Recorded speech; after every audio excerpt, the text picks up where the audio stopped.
नमस्कार दोस्तों, मेरा नाम है एडवोकेट लवकुश पांडे और आज हम चर्चा करेंगे इंडियन पिनल कोड 1860 को, जो कि ब्रिटिश इंडिया के टाइम से है। आफ्टर इंडिपेंडेंस इसमें कुछ बदलाव किए गए हैं और ज़रूरत पड़ने पर इसमें समय समय पर अमेंडमेंट भी किए गए हैं।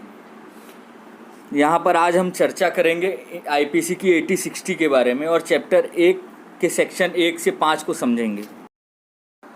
आगे हम बात करेंगे इंडियन पिनल कोड 1860 के बारे में संक्षिप्त में। तो पहला पॉइंट है, थॉमस बेबिंगटन मैकॉले की अध्यक्षता में फर्स्ट लॉ कमीशन में आईपीसी का ड्राफ्ट तैयार किया गया था। अब हम बात करेंगे दूसरे पॉइंट की। दूसरा पॉइंट ये कहता है कि ये ड्राफ्ट इंग्लैंड के कोडिफिकेशन से लिया गया है।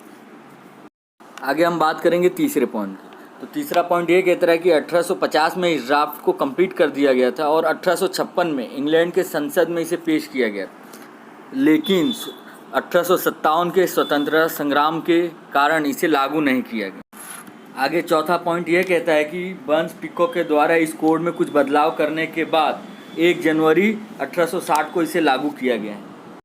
अब हम बात करेंगे सेक्शन 1 की। सेक्शन 1 क्या कहता है? सेक्शन 1 यह कहता है कि this act shall be called the Indian Penal Code and shall extend to the whole India except the state of Jammu Kashmir. इसका मतलब यह है कि यह कानून कहाँ कहाँ लागू होगा। तो यह कानून पूरे भारत में लागू होगा सिवाय जम्मू कश्मीर के। लेकिन 370 हटने के बाद इस कानून को जम्मू कश्मीर में भी लागू किया गया। अब हम बात करेंगे सेक्शन 2 की। सेक्शन 2 क्या कहता है? सेक्शन 2 यह कहता है कि punishment of offence committed with in India. इसका मतलब यह है कि वो एक्ट जो भारत की सीमा के अंदर कमिटेड किया गया हो वह पनिशेबल है। तो अब हम यहाँ चर्चा करेंगे सेक्शन 2 के डेफिनेशन की। सेक्शन 2 का डेफिनेशन क्या कहता है? Every person shall be liable punishment under this code and not otherwise of every act और omission contrary to the provision thereof which he shall be guilty within India. इसका मतलब यह है कि अगर ऑफेंस भारत की सीमा के अंदर हुआ हो तो हर व्यक्ति पनिशमेंट के लिए लाइबल होगा, चाहे वह कोई भी व्यक्ति हो, भारतीय नागरिक हो या विदेशी हो। और एक बात, जिस ऑफेंस के लिए स्पेशल लॉ बनाया गया होगा ऐसे लॉ पर आईपीसी एप्लीकेबल नहीं होगा, जैसे कि मैरीटाइम, फेमा, फेरा, इनकम टैक्स, जीएसटी इत्यादि। ऐसे ऑफेंस के लिए जो स्पेशल एक्ट में पनिशमेंट दिया होगा वही लागू होगा। बात करेंगे दूसरे पॉइंट की। No limitations for offence occurred. मतलब ऑफेंस के लिए कोई समय सीमा नहीं है। इसका मतलब यह है कि ऑफेंस आज हुआ हो और 2 साल बाद पता चले तब भी उस पर आईपीसी के हिसाब से कार्रवाई होगी। अपराधी इससे पुराना कहकर बच नहीं सकता।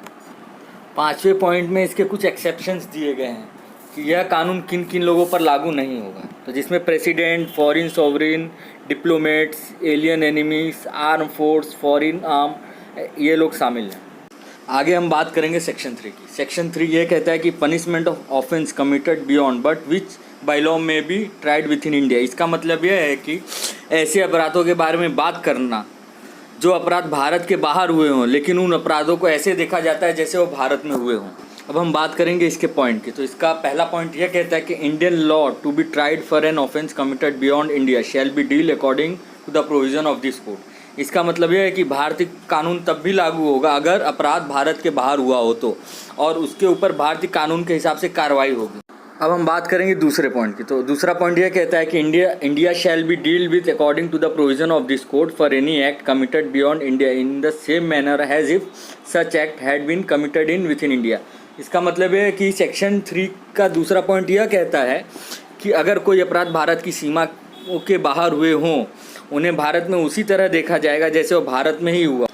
अब यह जानेंगे कि आईपीसी की धारा 3 क्यों किसी भारतीयों के द्वारा कोई अपराध भारत के बाहर हुआ हो जो वहाँ अपराध नहीं है लेकिन भारत में अपराध है। ऐसे अपराध में जब वह भारत आएगा तो उसे अपराधी समझा जाएगा। ऐसा इसलिए है कि भारत का संविधान का आर्टिकल 243 क्लॉज 2 यह कहता है कि संसद द्वारा बनाया गया कोई भी कानून बहुप्रादेशिक क्षेत्राधिकार होने के कारण अवैधानिक नहीं समझा जाएगा। यह आर्टिकल यह बताता है कि यदि कोई काम भारत में अपराध है और वह काम भारत की सीमा के बाहर हुआ हो तो उसे अपराध समझा जाएगा और अपराधी होगा। अगर कोई अपराध भारत की सीमा में किया जाता हो तो फिर चाहे भारतीय हो या विदेशी हो उसे अपराधी समझा जाएगा। अब हम बात करेंगे सेक्शन 4 की। सेक्शन 4 क्या कहता है? सेक्शन 4 ये कहता है कि extensions of code to extraterritorial offences. इसका मतलब यह है कि आईपीसी की सेक्शन 4 की धारा में उस तरह का अपराध रखा गया है जो किसी भारतीय द्वारा अपराध विदेश में किया जाता हो या किसी विदेशी नागरिक द्वारा अपराध भारत की सीमा में किया जाता है। ऐसी स्थिति में भारत के न्यायिक संस्थाओं को अधिकार है कि ऐसे लोगों पर मुकदमा चलाकर इन अपराधों की जांच करें। तो अब हम बात करेंगे आईपीसी की सेक्शन 4 में ऑफेंस का मतलब क्या है। ऑफेंस का मतलब है the word offence include every act committed outside India which if committed in India would be punishable under this code. इसका मतलब यह है कि भारत से बाहर किया गया सभी कार्य आता है जो भारत में किया जाता हो और इस कानून के हिसाब से दंडनीय अपराध हो। अब हम आगे चर्चा करेंगे आईपीसी सेक्शन 4 के प्रोविज़न की। इस प्रोविज़न में नीचे दिए गए किसी भी कार्य पर लागू होगा। तो बात करेंगे पहले पॉइंट की, any citizen of India in any place without and beyond India. इसका मतलब है कि भारत का कोई भी नागरिक भारत के बाहर किसी भी स्थान पर अगर अपराध करता है जो भारत में अपराध है। बात करेंगे दूसरे पॉइंट की, any person on any ship और aircraft registered in India wherever it may be. इसका मतलब यह है कि भारत में पंजीकृत किसी भी पोत या विमान पर, चाहे वह कहीं भी हो, किसी व्यक्ति द्वारा किए गए अपराध पर भी लागू होगा।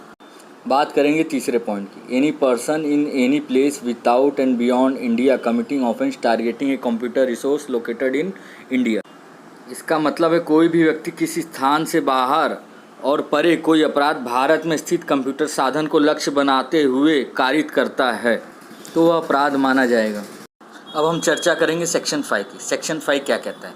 सेक्शन 5 ये कहता है certain laws not to be affected by this act. इसका मतलब ये है कि कुछ कानून ऐसे हैं जिस पर आईपीसी लागू नहीं। तो अब हम समझेंगे इसके प्रोविज़न को। इसका प्रोविज़न क्या कहता है? इसका प्रोविज़न ये कहता है nothing this act shall affect the provisions of any act for punishing mutiny and desertions of officer, soldier, sailor और airman in the service of the government of India और the provisions of any special law और local law. इसका मतलब है IPC के section 5 के अनुसार इस सेक्शन में कोई बात भारत सरकार की सेवा के अधिकारियों, सैनिकों, नौसैनिकों या वायु सैनिक द्वारा विद्रोह और परित्याग को दंडित करने वाले किसी अधिनियम को आईपीसी प्रभाव नहीं डालेगा और किसी लोकल लॉ तथा कोई स्पेशल लॉ पर भी प्रभाव नहीं डालेगा।